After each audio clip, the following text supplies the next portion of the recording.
Uy! Uy! Ikaw yung Angel, di ba? Ikaw yung kaklase ko sa retorika. Oo, ako nga yun. Nga pala, nakahanap ka na ba ng artikulo para sa taksang binigay ni Binibining Sheila? Oo pero hindi ko kasi alam kung na yung sanggunian na nakita mo. Oh, malapit na pala tayo sa room. Rika, punta tayo dun, pag-usapan natin. Tara.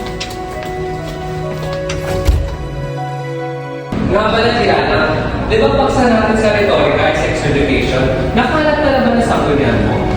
Oo, sex education. Tara, pag-usapan natin. Meron na ako sa ganyan. Sige, tara.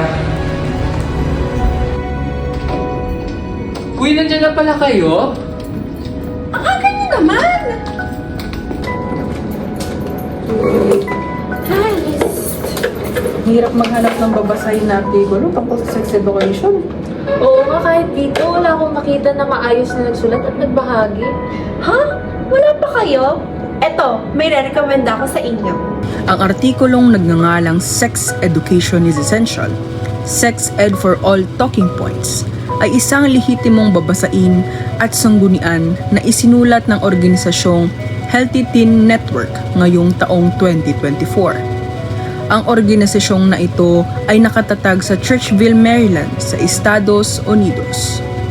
Para sa mas malalim pa na diskusyon, halina't alamin natin kung tungkol saan ang artikulong ito, ano ang mga punto at ano ang mensahe nito.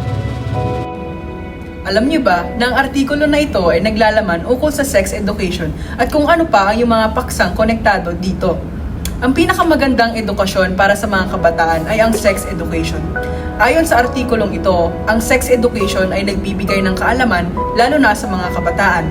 Naging daan rin ito upang mas maging maingat at matalino sa kanilang mga gagawing desisyon sa kanilang buhay, lalo na sa relasyon. Ayon sa American Medical Association to the American Academy of Pediatrics noong 2024, ang mga eksperto dito ay sumasang-ayon na ang sex education ay parang nag-aaral ka ng pag-uunawa sa iyong sarili. Ang sex education ay may magandang dulot sa mga pag-iisip ng mga bata.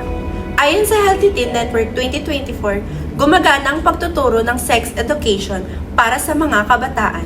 Naimpluwensyahan nito ang utak at pag-iisip ng mga kabataan na nakakatulong sa kaalaman at abilidad na kailangan nila sa kanilang sarili, lalo na sa kaligtasan, kalusugan at kalakasan ng loob. Ayon sa parehas na artikulo, napatunayan din ito na pananaliksik ang importansya ang sex education at hindi lamang ito puro sa pakikipagtalik o sex.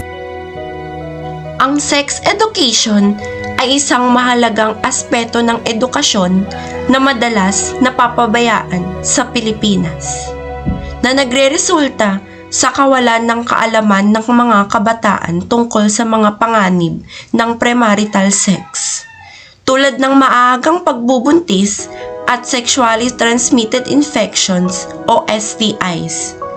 Ayon sa UNESCO, ang komprehensibong edukasyon pangkasarian ay nagdudulot ng positibong pagbabago kabilang ang mga responsableng desisyon ng mga kabataan at pagbaba ng hindi protektadong pakikipagtalik. Gayunpaman, ang kakulangan ng sistematikong edukasyon sa mga paaralan at gabay mula sa pamilya ay nagiging dahilan ng kawalang kamalayan ng kabataan. Sa mga kritikal na isyu nito, dahil dito, mahalaga ang pagpapatupad ng masusing programa sa sex education upang mabigyan sila ng sapat na kaalaman at proteksyon. Alam niyo ba na ang sex education ay isang controversial na issue sa Amerika, lalo-lalo na sa Pilipinas? Ayon sa Healthy Teen Network, 96% ng mga magulang, lalo na ang mga Republicans at Democrats, ay sumasang-ayon na ang sex education ay may importansya talaga pagdating sa mga kabataan. Dagdag pa dito, binanggit din nila ang pagtrato ng mga kabataan sa pamilya ng LGBT ay nakakaapekto dito ng tama. Nagkaroon ng mas malawak na pag-unawa, nabawasan ang diskriminasyon, ang harassment, at ang tinatawag natin na cultural barrier. Sa sex education, tinuturo rin ang mahalagang papel ng pamilya sa pag-unlad ng mga kaalaman ng mga kabataan. ang pagkakaroon ng maayos at bukas na komunikasyon sa loob ng tahanan ay nakakatulong sa mga kabataan para magkaroon ng suporta at maging mas maingat dahil alam na nila ang kahihinatnan ng gagawin nilang desisyon. Dahil sa sex education, nabibigyan ng mas malalim na pag-unawa ang mga kaalaman tungkol sa kahalagahan ng pagkakaroon ng epektibong komunikasyon, paglalagay ng boundaries, at pagkakaroon ng hindi padalos-dalos na desisyon. Ang mensahe ng artikulo ng Healthy Teen Network 2024 ng sex education ay hindi niya ito layunin na hikayatin ang mga kabataan na subukan ang pakikipagtalik. Sa halip, mas pinapalalim nito ang pagkakaunawa natin sa paksang sex education. Kagaya nga ng mga nabanggit nila, binigyan linaw ng artikulo na ito ang mga dapat natin isaalang-alang sa ganitong mga paksa. Para sa amin, ang ganda ng babasahin na ito dahil hindi lang siya nakapokus sa isang aspeto. Ito rin ay nagbigay ng mga katunayan at ebidensya na nagpapatunay na ang sex education ay dapat maging focus ng gobyerno, lalo na sa kabataan. Hindi lamang tayo ang magbe-benepisyo dito, bagkus ang mga dadating pang generasyon.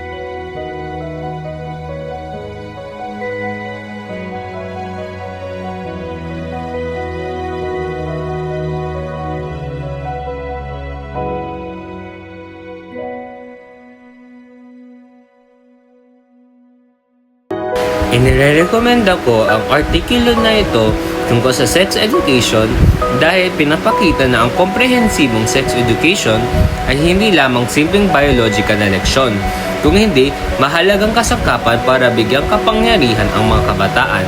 Ito ay isang estratehiyong pamamaraan ng edukasyon na lumampas sa tradisyonal na pagtuturo tungkol sa katawan at kalusugan.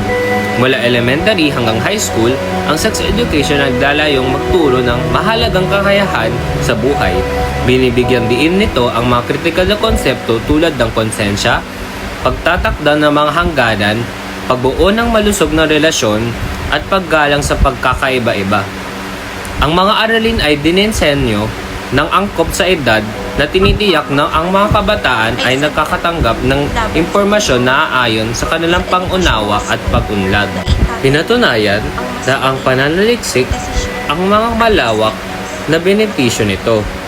Kabilang dito ang mga direktang epekto tulad ng pagbabawas sa mga sexually transmitted infection, pagpipigil sa hindi planuhang pagbubuntis, at pagpapabuti ng sariling pagtingin. Higit pa rito, nagsisilbing gabay ito para sa mga kabataan upang maunawaan ng mabuti ang kanilang identidad, mga relasyon, at ang mga komplikadong mundo ng pagdadalaga at pagbibinata. Huli, ang sex education ay hindi controversial na usapin, kung hindi isang kritikal na pamumuhunan sa kalusugan, kaligtasan, at hinaharap ng mga kabataan. Dito, sinasabi na ang mga kabataan ay kailangan ng sex education at may patupad ito ng gobyerno upang magkaroon din ng kaalaman ang mga kabataan tungkol dito at para sa susunod na henerasyon. Mga kaibigan, isang tanong. Kailan ka huling nakipag-usap tungkol sa isang bagay na nakakaasiwa pero binago ang pananaw mo sa buhay? Sex education. Oo, ito na ang paksang iniiwan ng marami. Parang lihim ni crush noong high school. Pero aminin natin, ang pag-iwas sa usapan ay hindi nangangahulugan ng pag-iwas sa problema. Lagi niyo pong pakakatandaan yan. Isang masakit na katotohanan, bawat minuto na hindi natin tinuturuan ang kabataan tungkol sa sex education ay isang pagkakataon na natin upang matuto sila sa maling lugar. TikTok memes or FB memes o sa kaibigang mas clueless pa kaysa sa kanila. Parang ipinadala mo sila sa laban ng walang armor, mapa, o kahit ideya kung sino ang kalaban.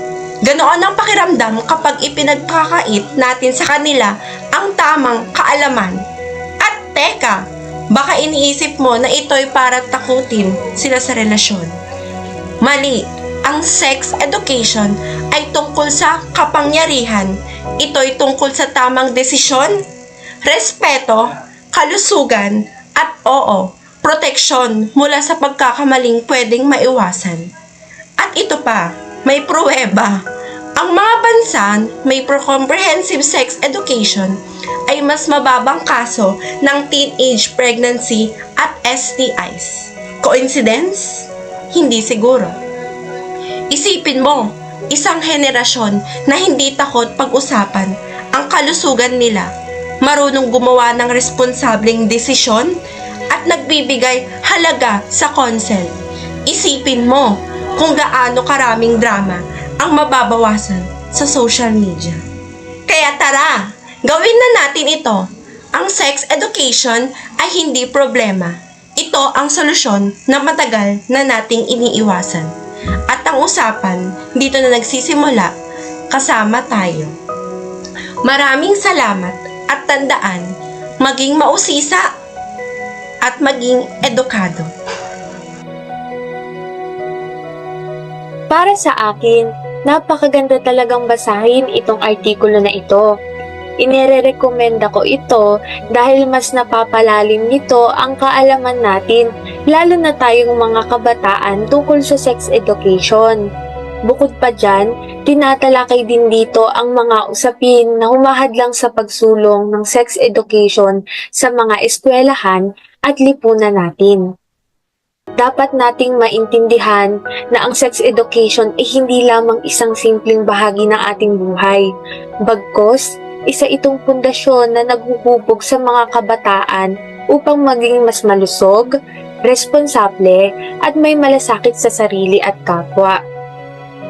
Kaya mahalagang alam namin at ninyo rin ang wastong mga kaalaman na nagbibigay ng mga kasangkapan, pantulong para magkaroon ng ligtas at maayos na paligiran. Lahat tayo ay may karapatang malaman at suriin ang tamang impormasyon. Hindi dapat tayo nalilimitahan na dahil sa panghusga ng kapaligiran. Dahil sa artikulong ito, itinuturo ang pagkakaroon ng pagkakaisa para ipalaganap ang kahalagahan ng sex education sa lahat ng kabataan, anuman ang lahi, estado at pagkakakilanlan. Kaya naglalayon ito na magsama-sama at magtulungan ang mga mamamayan, kabataan at eskwelahan upang magsulong ng tamang edukasyon para magbigay ng mas maliwanag na bukas at positibong kapaligiran para sa lahat. Ang sex education nga naman ay hindi natin maipagkakait ang masamang epekto na nadadala nito sa mga kabataan. Nagaling sa sariling title nito na ang sex. Ang sex ay kinikilala bilang isang aktibidad ng isang lalaki at babae. Ito ay nagkakaroon ng mga panghihikayat ang mga kabataan upang gawin ang aktibidad na ito. Ngunit nakasaad sa artikulo ng Healthy Teen Network 2024 na ang kinikilalang pinakamaganda at pinakamaayos na uri ng edukasyon ay ang sex education. Lalo na sa panahon natin ngayon, kinakailangan natin ang ganitong uri ng edukasyon na nagpapabawas ng issue sa ating lipunan at tayo ay mas nagiging mabuti sa ating bansa.